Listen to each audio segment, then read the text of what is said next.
Ešte raz pekný deň. Dúfam, že ma počuť. Ako už bolo spomínané, tak som spoluzaložil VPS.CZ, čo sú komunitné virtuálne servere, a Railbit, čo je cloudový provider pre práve PHP a MySQL, čiže niečo ako Heroku. Čiže tam vznikla aj moja tá láska k PHP a k tomu, že v podstate máme svoje servere a čím rýchlejšie je PHP, tým vlastne stihneme obslúžiť viacej dotazov na jeden CPU. Okrem iného, kedysi som celku dosť vytváral veci v PHP. V 2009 som ešte ako študent Google Summer of Code programoval do PHPMyAdminu rôzne veci, kde som teda videl, ako vyzerá veľmi zlý kód v PHP, ako vyzerá aj dobrý kód v PHP. Čo to som programoval aj do Admineru, niečo v Drupale a v podstate v každom väčšom open source projekte mám pár riadkov kódu. Čo je ale veľmi dôležité a z pohľadu užívateľa a z pohľadu vývojára je to, že vlastne stránka by sa mala načítavať čo najrýchlejšie. Väčšina ľudí očakáva, že sa tá stránka načíta za menej ako 2 sekundy a keď sa tak nestane, tak vlastne tú stránku zavrie. A ja by som povedal, že ľudia čakajú, že tá stránka bude v podstate instantná. Čiže rýchlosť PHP nie je len o tom, že z pohľadu ako prevádzkovateľa serverov, že koľko CPU času strávi ten server na vygenerovanie jednej stránky, ale aj z pohľadu toho užívateľa, ako rýchlo tú stránku vôbec dostane. Čo som za tie roky zistil, je, že PHP je veľmi pomalé. V porovnaní s inými jazykmi, tak spracovanie toho istého kódu, či už v benchmarkoch, alebo či už v tom reálnom svete, tak PHP je poväčšine v tej spodnej časti tých benchmarkov. A otázka je, či ešte stále je to PHP pomalé a čo sa s tým dá robiť. Keďže, ako som spomínal, tak napríklad taký Facebook je napísaný v PHP, alebo ešte stále z veľkej časti a tých serverov majú desiatky, stovky tisíc a tam zrýchlenie o 1% znamená, že na 100 000 serveroch sa ušetrí veľké množstvo času a energie, takže pre nich je to stále veľmi dôležité a je to dôležité pre všetkých. Možno trošku historický prehľad, ako sa to vyvíjalo s tými rýchlosťami a čo sa vlastne menilo v PHP za posledné 2-3 roky. Tak PHP 5.3 vyšlo niekedy na konci roka 2011 ako stabilná verzia a stále ešte aj dnes je to najpoužívanejší release PHP. Má viac ako 50% market share, vďaka Red Hat Enterprise Linux 6, Debian Squeezy a predposledné Ubuntu 12.04 LTS, ktorého stále majú v sebe a sú podporované.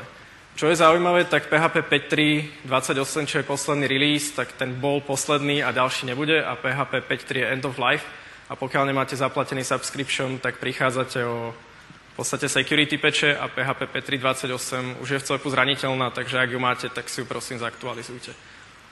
Čo sa týka rýchlosti, tak PHP 5.3 je naozaj veľmi pomalé a štandardne neobsahuje žiadne cacheovanie kódu. A jedným z tým riešení, ktoré asi každý pozná, bolo použiť APC. Ponovom sa dá na fórach nájsť, že použiť opcache, ktoré v tomto prípade je lepšie ako APC, ale s tým otáznikom, o ktorom si povieme za chvíľku. Potom prišlo PHP 5.4 niekedy v polovičke roku 2012, kde bol údajný nárast výkonu o 15% a zníženie tej pamäťovej náročnosti o 20%, ale reálny život na pár tisíckach aplikácií, ktoré v PHP hostujeme, ukazuje, že to je okolo 5%, to znamená, že to nie je žiaden zázrak a opcache sa v tomto prípade začína aj dať použiť na v podstate cachovanie a zrýchlenie obsahu. Samozrejme, dá sa použiť aj APC. Ďalej prišlo PHP 5.5, myslím, že to bolo koncom minulého roka, kde je opcache už zapnutá, je built-in, to znamená, nie je to nejaká extension specl.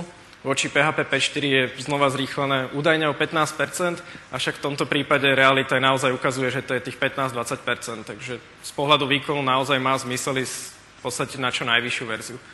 Stále však, aj keď to PHP sa používa v tej novšej verzii, tak je výrazne pomalšie ako čokoľvek iné, takže sa stále dostávame k tomu, že PHP proste je pomalé. Čo sa týka opcachu, trošku možno technické detaily, prečo tam bolo APC a prečo opcache. Tak APC z pohľadu toho cachovania kódu robí takú vec, že keď sa ten kód skompiluje, tak sa uloží do shared memory, odkiaľ keď príde znova naňho request, tak sa natiahne a v podstate sa len vykoná, čiže sa nekompiluje znova. Na rozdiel od opcache vie robiť jednu vec, čo APC nevie, a to je optimalizácia už samotného toho bytecódu. To znamená, že napríklad, keď robíš statický výpočet, že premena A je 4, premena B je premena A plus 2, čiže by to malo byť 6, tak APC vykoná 8, myslím, inštrukcií na to, aby vyrobilo výsledok 6, kdežto opcache sa ho zoptimalizuje na to, že je to jedna inštrukcia, že pridať do B6. Týchto optimalizácií v opcache je niekoľko tisíc a stále sa na nich pracuje, takže opcache by malo výrazným spôsobom zrýchlovať už skompilovaný kód, ale zasa opcache nevie, čo APC vie. APC vie to, že doňho viem do shared memory ukladať dáta a viem si ich vyťahovať a opcache to nevie. Na to existuje APC u ktoré by to vlastne malo nahradiť, aby sa dalo používať z Opcache. Magento v podstate vie zrýchlovať svoje operácie, že si ukladá premenné nie do Memcachu, ale aj do APC. Prečo pri tom Opcache pri PHP 5.3 bol ten otáznik, je, že Opcache sa vyvíja vždy iba je vyvíjané teda Zendom a vždy iba na najvyššiu stabilnú verziu. Takže síce, ak mám PHP 5.3 alebo 5.4 a stiahnem si Opcache a skompilujem si ho, on krásne pôjde, prvých 1000 užívateľov dostane veľmi rýchlu stránku a 1001 alebo 1002 dostane internal server error a začne padať. Pretože nikto to netestoval, keď napíšete bug report, že proste na PHP 5.4 to padá, tak vám napíšu, že tak si napíšte fix a my ho zaradíme. A nikoho to v podstate netrápi a riešením ich je, že si upgradenite PHP na najnovšiu stable verziu. Takže Opcache je riešenie iba v prípade, ak máte poslednú stabilnú verziu a pre ostatných smola používajte APC, ktoré nie je až tak rýchle. Tu sa dostávame k tomu, že kam ďalej. S tým, že ako som spomínal, PHP je pomalé a až tak sa to nejak nemení, tak otázka je, či s tým niečo vieme spraviť, alebo či sa s tým v tej komunite niečo deje. Tak samozrejme prvé, čo aj mňa napadlo, je, že predsa keď je PHP 5.5 a predtým bolo 5.4, tak bude PHP 5.6. To je pravda. Momentálne stave release Candidate 1 a má značne zlepšenú Opcache, kde je strašné množstvo optimalizácií, znova je to nejakých 15-20% rýchlejšie, ale je to len evolúcia, žiadna nejaká radikálna zmena a malo by byť vydané v najbližších mesiacoch. Znova by malo byť so všetkým kompatibilné, takže nemali by sme riešiť nejaké problémy, že ja mám svoju extensionu, ktorá funguje len nad PHP-kom a keď chcem hip-hop, tak ju nemôžem používať, takže v podstate malo by to byť fajn, ale žiadna drastická zmena sa konať nebude. Čo je novinka, tak paralelne s tým sa vyvíja PHP New Generation, momentálne označené ako 5.7 Devel, niekde sa dá nájsť pod označením PHP 6, kde je Zend core prepísaný do značnej miery a umožní vlastne implementovať just-in-time kompilátory. V podstate niečo ako hip-hop, ale zatiaľ to tam nie je. Je tam len nachystaný kód, ktorý to umožňuje. Popri tom sa tam PHP New Generation veľmi zmenil práca s alokáciou pamäte a práca so stringami, kedy sa počet inštrukcií na vygenerovanie jednej stránky výrazne znižuje. To znamená, že keď som si spustil WordPress na PHP 5.5, tak PHP 5.7 používalo iba 45% inštrukcií, takže bolo podstatne rýchlejšie vygenerované. Tu už sa nebavíme o tom, že sú to desiatky percent, ale je to 50-60% rýchlenie. Ak niekto ešte používate mod PHP, čo dúfam, že snáď už nikto nepoužíva dnes, tak pri PHP New Generation už nebude podporované. Je to prvé SAPI, ktoré v podstate po veľmi dlhej dobe bude odstránené zo samotného PHP. Čo každý asi vývojár PHP zaregistroval za posledný rok je hip-hop, respektíve HHVM od Facebooku, čo je just-in-time kompilácia do bytecodu, ktorý je údajne až 10-krát rýchlejší. Mne sa podarilo dostať niekde okolo 7-krát rýchlejšie ako klasické PHP. Je to takmer stabilné riešenie a je kompatibilné asi so všetkým, čo som zistil a našiel na internete. Či už je to WordPress, či už je to Drupal, či už je to Magento, všetko na tom hip-hope beží. Beží to výrazne, ale naozaj výrazne rýchlejšie ako na klasickom PHP.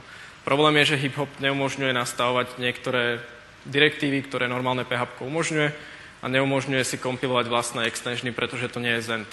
Nemá to Zend jadro a keď si stiahnem späť slovo extensionu, tak voči hip-hopu neskompilujem. Čo je skvelé, stojí za tým Facebook, ktorý na tom veľmi silno pracuje, dokonca si spravili vlastný fork jazyku Hack, ktorý sa mi istým spôsobom páči, ale je to trieštenie síl podľa mňa. A Facebook do toho stále dáva veľké množstvo času a snaží sa aj spolupracovať s autormi PHP, aby to možno raz jedného dňa zlúčili. Čo je novinka, o čom veľa vecí nevie na poli Virtual Machine pre PHP, je Hippie Virtual Machine, čo je postavené nad konceptom PP z Pythonu, ktorý okrem toho, že to je kompilátor Pythonu do bytecodu, tak umožňuje a má v sebe set knižníc na generovanie dynamických jazykov. V PP je napísaný aj nejaký interpreter pre JavaScript, dokonca pre Perl a ponovom pre PHP, ktorý je 2 až 3 krát rýchlejší ako Hip-Hop Virtual Machine. To znamená, že je 20 až 30 krát rýchlejší ako samotné PHP. Čo je ale problém, tak to, čo je na GitHube, čo si nájdete, je asi 2 mesiace stará verzia, ktorú tam zavesili vývojári, ktorí si povedali, že ukážu svetu, čo už majú. Problém je, že nie sú tam extensiony, je to len čistý core PHP, takže žiaden MySQL Connect, žiadne PDO, v podstate nič. Takže tá verzia je viac menej k ničomu a keď som im písal na IRC, tak som sa dozvedel, že tá open source verzia vždycky bude k ničomu, lebo oni chcú spoplatniť tie extensiony. Sice to bude super rýchle, ale nepustíte si na tom ani v podstate Hello World vo WordPresse. Má to byť platené, čo som sa dozvedel, okolo $300 na socket, na licenciu, takže ak vám za to stojí zrýchlenie voči hip-hopu za $300, tak možno je to cesta. Uvidíme, dneska je to úplný proof of concept a v podstate to nedá sa na tom vôbec nič spustiť. Okrem toho, že som sa teda zaoberal tým, čo existuje, čo neexistuje, tak v Railbite to aj veľmi silno používame a riešime, aké rýchlosti sa tam dejú. A postavil som si aj kvôli prednáške testovacie prostredie na Red Hat Enterprise Linux, respektíve na jeho klone, s tým, že každá verzia PHP mala svoj kontajner a nad file systémom ZFS, tak aby som bol oddelený od toho, že aby systém nečakal na diskové operácie. Testy boli robené nad Nginx plus FastCGI a buildy som si vykonával sám. A cieľom bolo zistiť, že aké sú tie rozdiely medzi výpočetným výkonom a reálnym vlastne nejakým výkonom rôznych verzií PHP a rôznych verzií Virtual Machine, ak daný benchmark vôbec išiel na tej verzii pustiť. Prvý test, ktorý som robil, bol Funku, čo je generovanie permutácií, čo je hrubý výpočetný výkon. Sú tam len while, for cykle, plus, minus, násobenie. Čo je na tom grafe, tak menej je lepšie. Keď som skúšal PHP 5.3 a pustil som ten prvý test, tak to bežalo skoro hodinu, čo som myslel, že sa ten test proste nejak zacyklil, zasekol, ale opak bol pravdou, naozaj to bežalo hodinu. Následne som skúšal 5.4, 5.5, 5.6 dev, ktoré boli viac menej rovnako rýchle, tam sa tie rozdiely naozaj pohybovali možno 10-15%. Potom som skúšal HipHop Virtual Machine, ktorý naozaj bol 10-krát rýchlejší ako PHP 5.3 a potom Hippie Virtual Machine, ktorá bola ešte 3-krát rýchlejšia ako HipHop. To znamená, že medzi PHP 5.3, ktoré išlo asi 3500 sekúnd, tak HipHop Virtual Machine išiel nejakých 900 sekúnd a HippieVM išlo okolo 200 sekúnd. Čo je možno zaujímavejšie, tak druhým testom bol Garbage Collector Benchmark a Memory Allocation, kde sa vlastne generovali kvázi hlúpe objekty, s ktorými sa pracovalo a potom sa uvoľňovali. PHP samotné čisté znova sa ukázalo, že nejakým spôsobom pomalé a medzi tými verziami sa veľmi nelíši. Čo je zaujímavé, tak PHP 5.6 aj napriek tomu, že už je v stave release candidate, tak má zjavne nejakú regresiu, ktorá zrovna v tomto teste sa ukazuje a ten test proste bežal dvakrát tak dlho ako na predložších verziách. Ja verím, že to už niekto aj stihne opraviť, kým sa to vlastne vydá, vzhľadom na to, že by to malo byť vydané asi o 3 týždne, čo je bol trošku problém. HipHop Virtual Machine znova sa ukázalo, že je 3-4 krát rýchlejší, Hippie je znova 3 krát rýchlejšie ako HipHop Virtual Machine. Čo ma ale najviac zaujímalo, tak bolo vyskúšať na WordPresse, čo je taká reálna ukážka toho, že aká je tam zmena, keďže hrubý výpočetný výkon v prípade webových aplikácií asi nikoho veľmi netrápi, ale trápi ho, že ako rýchlo sa mi vygeneruje homepage alebo nejaká produktová sajta pre môj web alebo pre web klienta. Tak zobral som si posledný WordPress, narval som do neho nejaké dummy dáta, narval som do neho pluginy, ktoré viem, že sú úplne najväčšia katastrofa, ako na WordPresse sú, čo sa týka napísania kódu. Tento graf, kde je viac, je lepšie. V tomto grafe som si aj dovolil pridať rozdiel medzi APC a čistého PHP, ktorý sa ukazuje, že okolo 2-3 krát. A na konci je HipHop Virtual Machine, ktorý je výrazne rýchlejší ako čokoľvek iné. Medzi APC a OP Cache nie je až taký veľký rozdiel, možno 10-15%. Možno vás napadá, prečo tu není Hippie Virtual Machine, tak ako som spomínal, nie je tam extensiona pre MySQL, nie je tam extensiona pre Memcached, nie je tam extensiona GD, takže sa s tým vlastne nedá nič robiť a WordPress sa na tom ani nedá pustiť. Dokonca to nemá zatiaľ ani podporu FastCGI, takže pridať to do nejakého web serveru by to chcelo nejaký wrapper a trošku mágie okolo. Zatiaľ je to v podstate nereálne urobiť. V každom prípade, čo je zaujímavé, tak bez zmeny toho, aby som zmenil v tom WordPresse, čo je len riadok kódu, tak z čistého PHP 5.3 na HipHop Virtual Machine, keď som zmenil tú Virtual Machine, sa zrýchlil, alebo počet generovaných requestov sa zvýšil 7,12 násobne.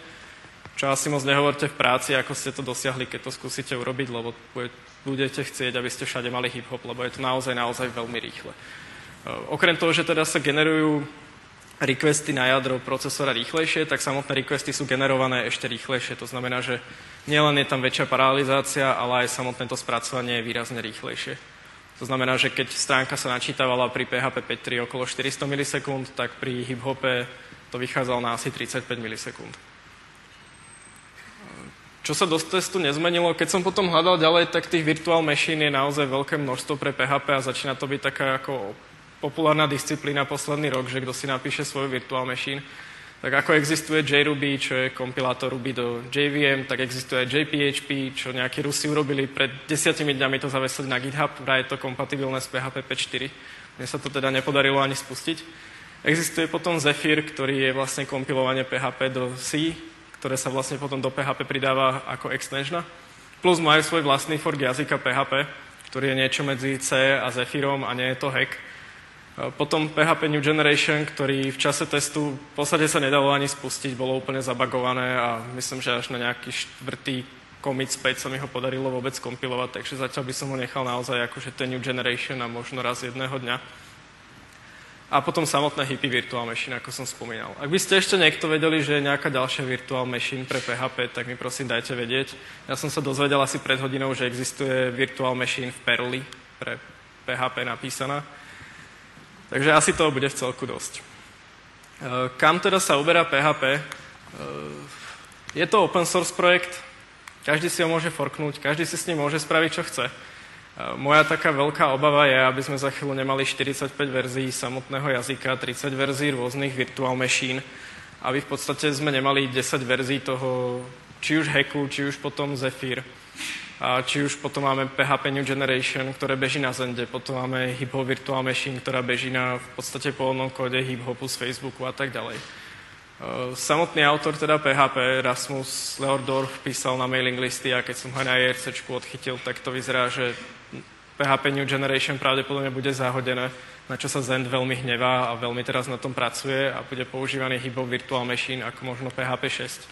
To sú všetko špekulácie a kým tieto špekulácie prebiehajú, tak prebieha aj veľké množstvo forkovania toho jazyku. Otázkou je, či tento vývoj, ktorý keď si každý robí svoj fork jazyku a svoj fork virtual machine, nepôjde do toho, že v podstate sa ten jazyk úplne rozpadne. PHP je dneska v Čechách, na Slovensku okolo 80% webu na ňo beží, aby sme neskončili pri tom, že to bude 5%. Čo sa týka ešte toho HipHop Virtual Machine, tak Facebook tvrdí, že je 10-násobne rýchlejšie. Nám sa pri jednom magente, ktoré sa načítavalo 8 sekúnd, potvrdilo, že to naozaj tak je a išli sme niekde k 900 milisekundám len tým, že sa switchlo vlastne z klasického PHP na HipHop Virtual Machine. A myslím si, že je to naozaj správna cesta. Toľko asi z mojej strany. Ďakujem vám týmto za pozornosť. Ak to máte otázky, tak rád ich zodpoviem.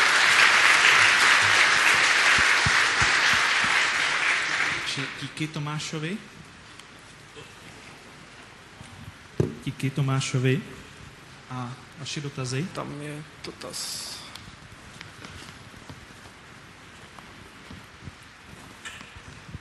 Zdravím, chtěl jsem se zeptat, jestli má ten hip-hop i nějaký nevýhody. Nevýhody je, že nie všetko na ňom úplne beží. Je to povedzme z 99% kompatibilné, ale občas nejaký kód na tom padne. Hlavne čo sa týka extensionov, ktoré sú v open source projektoch a nie sú až tak testované. Potom zaujímavé riešenie je použiť Varnish, ktorý v podstate skúsi hip-hop, ak hip-hop vráti nejakú 500, tak skúsi štandardné PHP. Výhodou hip-hopu, čo som nespomínal, je, že na serveri môže bežať paralelne PHP FPM proces, môže bežať hip-hop a vlastne len web server sa rozhodne, kam umiestniť ten request. Ak mám sešny napríklad uložené niekde v memcache alebo v databázi, tak vlastne mne je jedno, kde sa reálne spracováva ten kód. Čiže to sa dá takýmto spôsobom ošetriť, že skúsim hip-hop, ak hip-hop funguje, tak super, je to veľmi rýchlo, ak nefunguje, tak sa fallbacknem na klasické PHP, ktoré by malo fungovať. Další dotazy?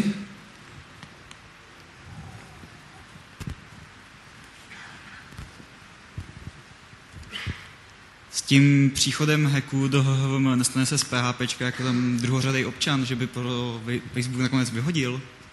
Pardon, ještě raz. Že Facebook v podstatě teďka má ten svůj jazyk hack. Ano. A nestane se z PHPčka pro něj jako teďka jako přítěž v tom HHVM?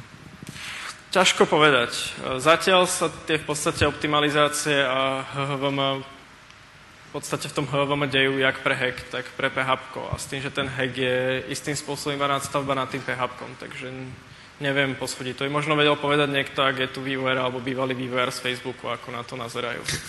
To žiaľ neviem povedať. A vzhľadom na to, že ten hip-hop, v podstate ten vývoj beží taktiež trochu so zavretými dverami vo vnútri Facebooku a vždycky sú to kvázi také tie raz mesačné alebo raz za 2 týždne releasy, do ktorých človek síce môže prispievať, ale oni vôbec nemusia byť zaradené, lebo to má na starosti jedna firma, tak áno, môže sa presne to stať.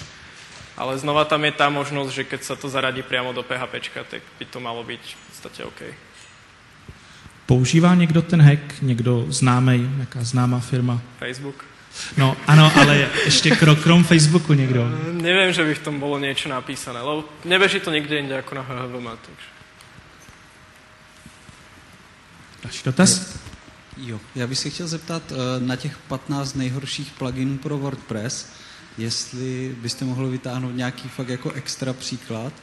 A taky bych se chtěl zeptat, jestli bylo zaplé kešování v tom WordPressu, anebo ne. Nie, bolo vypnuté úplne akékoľvek kešovanie, čo sa týka PHP, čo sa týka v samotnom WordPresse, žiadne tie kešovacie pluginy tam neboli, bola nejaká WP direktíva na cache, bola false.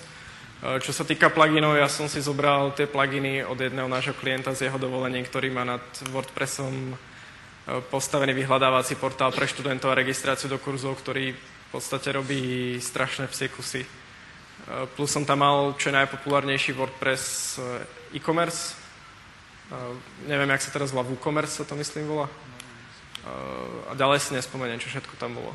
Priznám sa, že som vyberal podľa toho, čo som videl u našich klientov, že ide katastrofálne pomaly a to som sa snažil vybrať. Tak tady vlevo nahoře.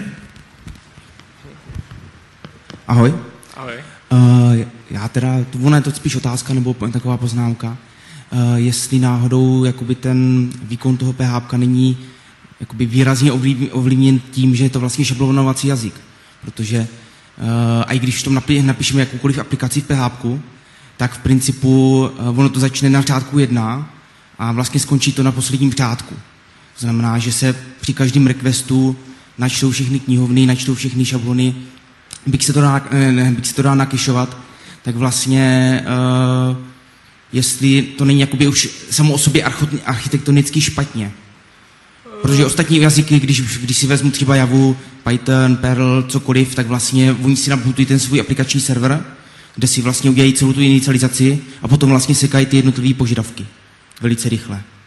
No v prípade PHP a Opcache to funguje tak, že sa zoberie zdroják, pokiaľ tam nie je include, require alebo eval, ktorý by vlastne volal externý kód v PHP, tak sa celý skompiluje do bytecódu, ktorý sa následne zoptimalizuje a ktorý sa pustí. A ak dojde request znova na ten istý súbor, tak sa pustí iba ten bytecode, ak je nahratý tej shared memory. Pokiaľ narazím na include alebo require, tak sa stopne exekúcia a kompilácia tohto súboru a skočí sa dovnútra toho súboru, ktorý je práve volaný. Čiže neviem, či to zodpovedá tú otázku. Nie je to tak, jak v Java Virtual Machine, ale istým spôsobom je tam robená tá kompilácia a optimalizácia predtým, ako sa reálne spustí ten kód. V podstate ten hippie Virtual Machine robí to, že on celý ten kód skompiluje skôr, ako sa vôbec spustí a má ho natiahnutý v pamäti niečo na spôsob práve Java Virtual Machine. Tak, máme čas ještě na pár dotazů. Jo, tam chtěl něco pán komentovat?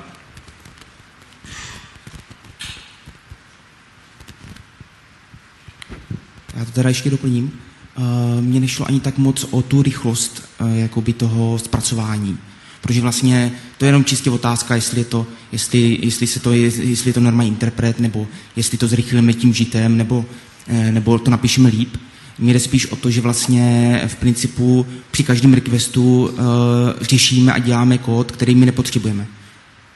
Který vlastně můžeme udělat jednou a ten request je rychlej. Respektive takhle, já to ještě trošičku uvedu.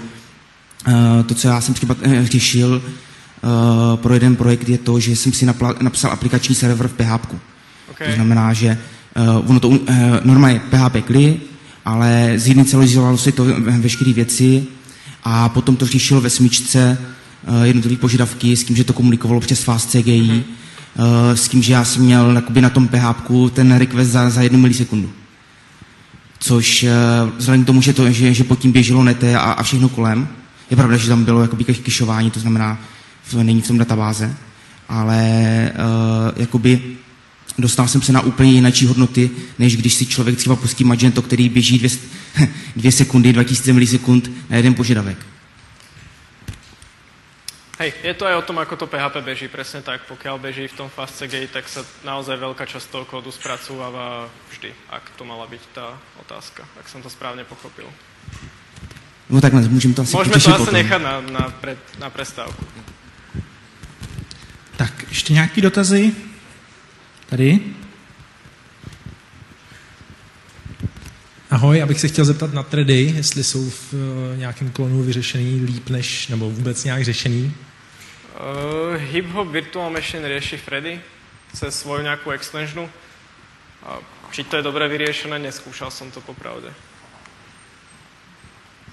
A Hack Language to myslím má už sám v sebe ako by design riešené, že je vlak. Že vie spúšťať vlak a vie s ním pracovať. Tak, ještě někdo? Tak tamhle nahoře.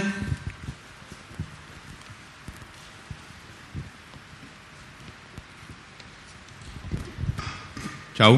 My sa v poslednej dobe hráme s tým HHMM.